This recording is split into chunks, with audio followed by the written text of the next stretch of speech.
Capítulo 6. En busca de la salvación.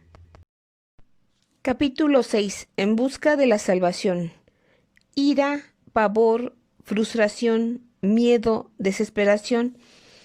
Ese era el abanico de emociones que me embargaban tras la muerte de Sonny. De la mañana a la noche cada día era una montaña rusa de emociones en la que primero cuestionaba mi situación, después la desafiaba, seguidamente me enfurecía y al fin me desesperaba. Y sentía todas esas emociones no solo por mí, sino también por mi familia. Me aterraba pensar lo que padecerían cuando tuviera que afrontar mi muerte. Mi miedo y mi desesperación volverían a empujarme a investigar todo lo que caía en mis manos sobre salud holística y bienestar, incluyendo los sistemas de curación orientales. Fui a ver varios especialistas en disciplinas naturales y también probé diferentes modalidades de curación. Probé la hipnoterapia, la meditación y la oración, entoné mantras y tomé remedios herbales chinos. Finalmente dejé mi trabajo y viajé a la India para seguir el sistema de curación ayurvédico mientras Danny se quedaba en Hong Kong obligado por su trabajo. Aunque no pudo acompañarme, acudió a visitarme 2 veces durante 2 semanas en cada ocasión. Además, me llamaba por teléfono casi cada día porque quería mantenerse informado de cómo me iba.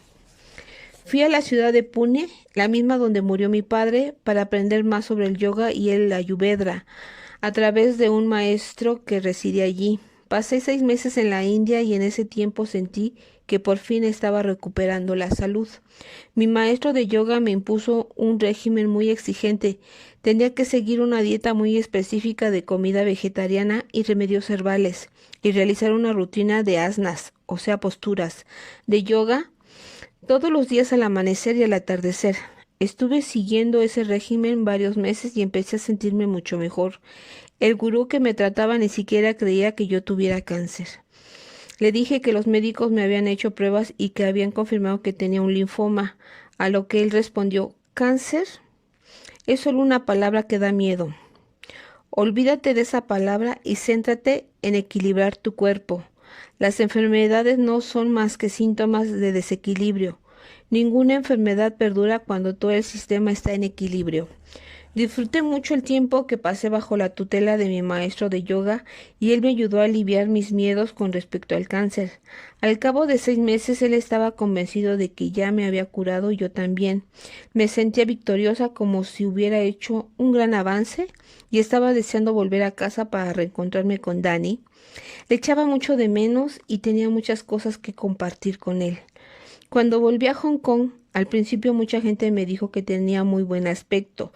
Sin duda me sentía mejor de lo que me había sentido en mucho tiempo, tanto física como emocionalmente. Pero mi alegría duró poco, porque enseguida mis allegados y parientes empezaron a preguntarme qué es lo que había estado haciendo durante mi estancia en la India y cómo me había curado. Y cuando les contaba lo del régimen ayurvédico, reaccionaron negativamente y con suspicacia debido a su incredulidad. Eran personas con buenas intenciones que se mostraban escépticas con respecto a las elecciones que habían hecho, pero que se preocupaban de veras por mí y por mi bienestar, y por eso su cuestionamiento tenía tanto impacto en mí. La mayoría creían que el cáncer no podía tratarse así, y poco a poco yo también empecé a albergar dudas y los miedos comenzaron a colarse en mi mente mientras me esforzaba por defender mi posición. Ahora pensándolo a posteriori, creo que cuando empezó a pasarme eso debería haber regresado de inmediato a la India para volver a recuperar mi salud. Sin embargo, dejé que me venciera el escepticismo que los demás albergaban sobre el tipo de tratamiento que había elegido y me quedé en Hong Kong. Allí intenté acercarme a la medicina tradicional china, que es el tipo de terapia que se practicaba habitualmente en Hong Kong, pero la orientación de ese sistema de curación guarda enormes contradicciones con el Ayurveda, de modo que solo conseguí confundirme. Por ejemplo, en la MTC te aconsejan consumir carne, sobre todo de cerdo, mientras que en el sistema indio de Ayurveda te animan a ser vegetariana y las carnes como el cerdo o la ternera son alimentos completamente rechazados. Para empeorar aún más las cosas, me volví hacia la neuropatía occidental con ánimo de poner en orden entre tanto desconcierto. Pero eso no solo aumentó la confusión, sino también mis miedos. Me llegaban mensajes contradictorios de cada disciplina. En los sistemas de naturopatía occidental, el azúcar y los productos lácteos son alimentos absolutamente prohibidos. De hecho, se considera que fomentan la formación de células cancerosas. Los sistemas neurópatas que estuve investigando afirman que el azúcar alimenta las células mutadas, mientras que el ayurveda, la leche es un alimento básico y el azúcar y otros alimentos dulces se consideran imprescindibles como parte de una dieta que se basa en el equilibrio de todos los sabores que se perciben a través de las papilas gustativas. La consecuencia fue que me entró una enorme preocupación por la comida y empecé a desconfiar de casi cualquier alimento. No sabía lo que era bueno y lo que no era bueno para mí, pues cada sistema de curación predicaba cosas diferentes que entraban en conflicto unas con otras. Esa confusión solo sirvió para avivar unos miedos que ya me abrumaban, y cuando el terror volvió a invadirme con toda su fuerza, no pude más que observar impotente cómo mi salud empezaba de nuevo a deteriorarse rápidamente. Sentía la necesidad de estar sola a la mayor parte del tiempo y solo admitía la compañía de las personas más allegadas. Quería distanciarme de la realidad en un intento por distanciarme de la verdad. No podía soportar ver cómo me miraba y me trataba la gente. Cuando mi salud empeoró, me disgustaba que los demás sintieran pena por mí o que me hicieran concesiones como si yo fuera diferente o anormal. También me sentía muy incómoda debido a que la gente de mi cultura pensaba que mi cáncer era producto de mi karma y que mi enfermedad era un castigo por alguna falta que habría cometido en una vida anterior. Como yo también creía en el karma, empecé a pensar que tenía que haber hecho algo realmente muy malo para merecerme aquello y que debería avergonzarme por ello.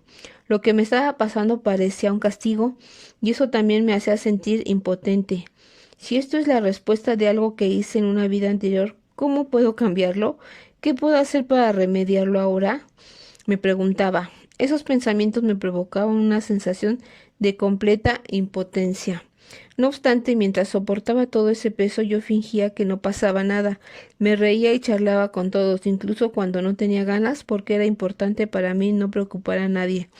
No quería que los demás estuvieran tristes o incómodos por mi situación, así que seguí poniendo los sentimientos y las necesidades de los demás por delante de los míos.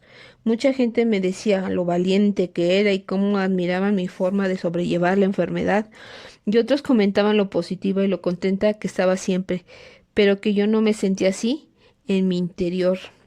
Dani era la única persona que entendía realmente lo que me estaba pasando y cuánto me costaba estar rodeada de gente, así que poco a poco empezó a actuar como un caparazón protector para apartar a la gente de mí.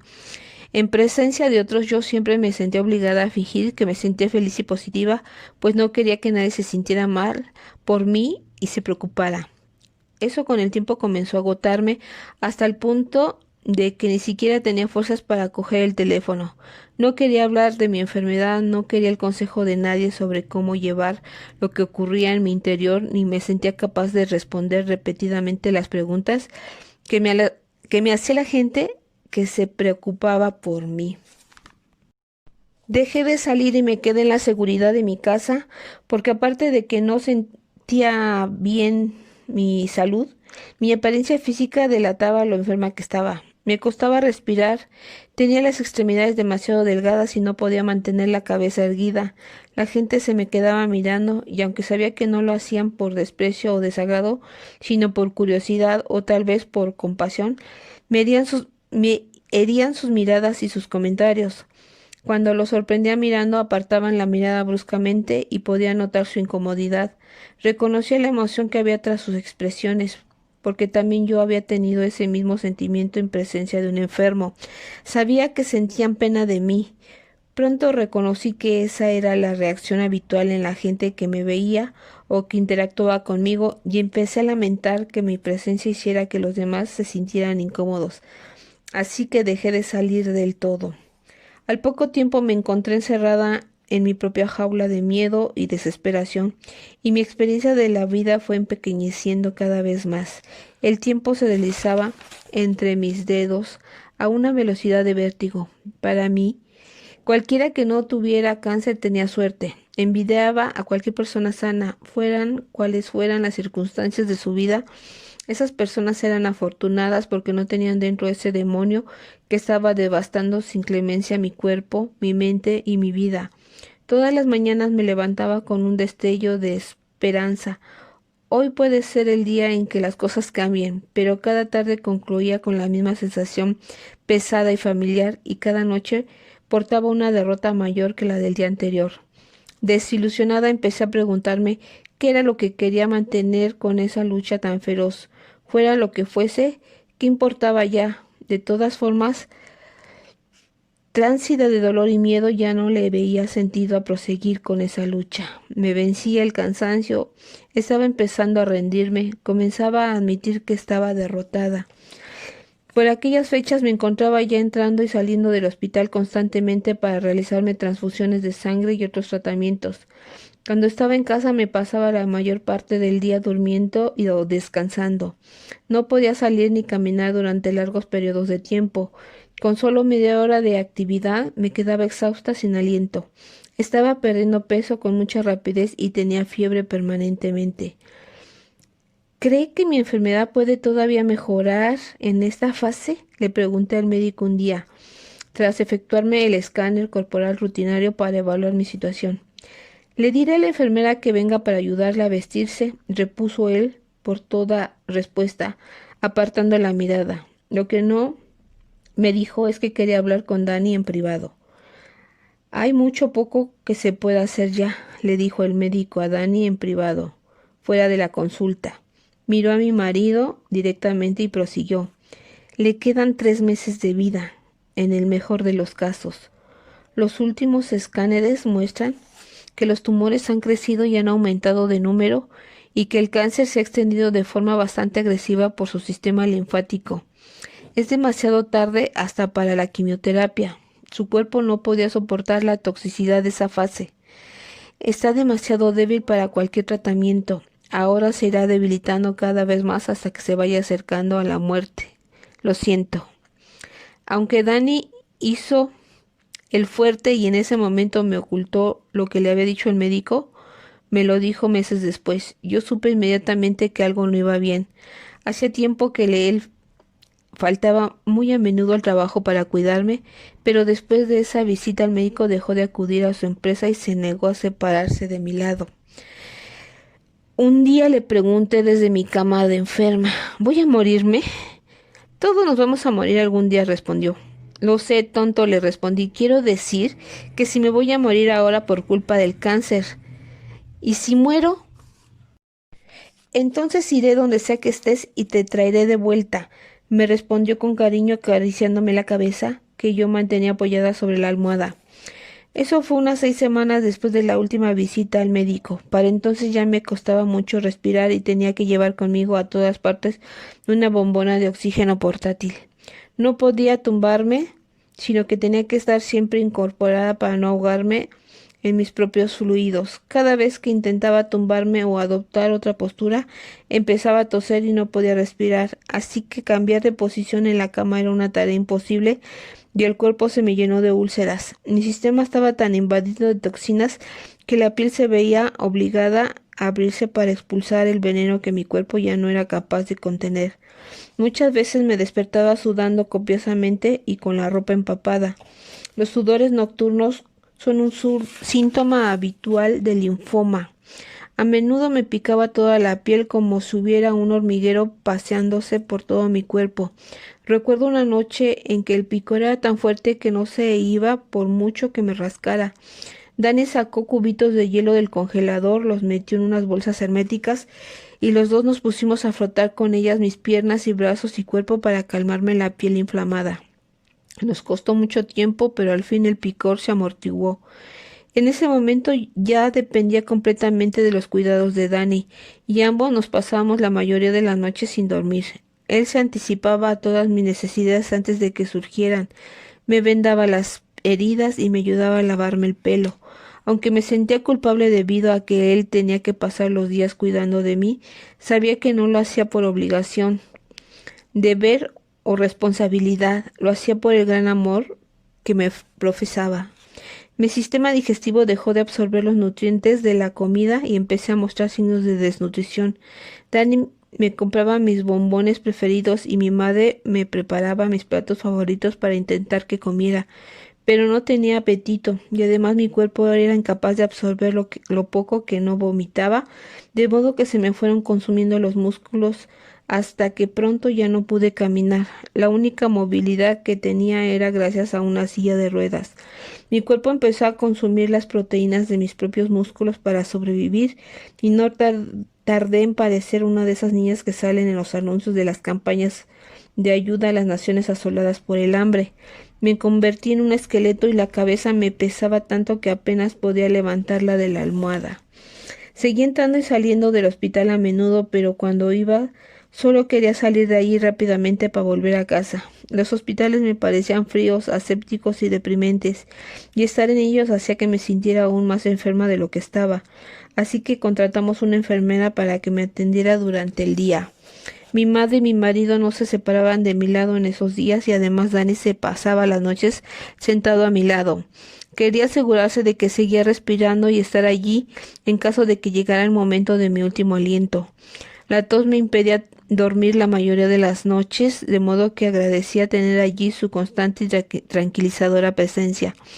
Además, era muy consciente de su dolor, lo que me hacía mucho más difícil soportar mi situación. Así y todo, seguía mostrándome valiente incluso entonces, y le aseguraba a todo el mundo que no sentía ningún dolor. Les decía que me encontraba bien, aunque la verdad era todo lo contrario. Al mismo tiempo también era consciente de la angustia de mi madre. Sabía que ninguna madre está preparada para ver morir a sus hijos delante de sus ojos, y mucho menos para presenciar la lenta y dolorosa desintegración de su cuerpo. La mañana del 1 de febrero del 2006 me sentí más positiva de lo habitual. De hecho, empecé a percibir las cosas que me rodeaban. El color del cielo era más azul de lo normal y el mundo me parecía un lugar mejor. Aunque seguía atada a la silla de ruedas y a la bombona de oxígeno que me acompañaba a todas partes mientras me llevaban de vuelta a casa tras mi tratamiento rutinario de la clínica, sentí que estaba bien abandonarse y dejarse ir, que todo iba a salir bien. El mundo no se va a parar si no estoy en él, recuerdo que pensé. No tengo nada de qué preocuparme, no sé por qué, pero me siento emocionalmente bien, mejor de lo que me he sentido en mucho tiempo. Me dolía el cuerpo y me costaba respirar, así que me metí en la cama. Como tenía dolores por todas partes y no podía dormir, la enfermera me administró morfina justo antes de finalizar su jornada laboral para que pudiera descansar un poco. Pero ese día sucedió algo diferente. Sentí que me relajaba y que por fin soltaba el lazo que me unía a la vida. Todo ese tiempo había sido como si hubiera estado colgado de un acantilado, luchando con uñas y dientes por sostenerme, pero una batalla perdida. Por fin estaba lista para soltarme y dejarme caer. Entonces sentí que me hundía en un profundo sueño. A la mañana siguiente, el 2 de febrero, no abrí ya los ojos. Al parecer tenía la cara tremendamente hinchada, también los brazos, las piernas, las manos y los pies. Nada más verme, Dani llamó al médico, que le dijo que me llevara enseguida al hospital. Mi batalla contra el cáncer estaba a punto de acabar.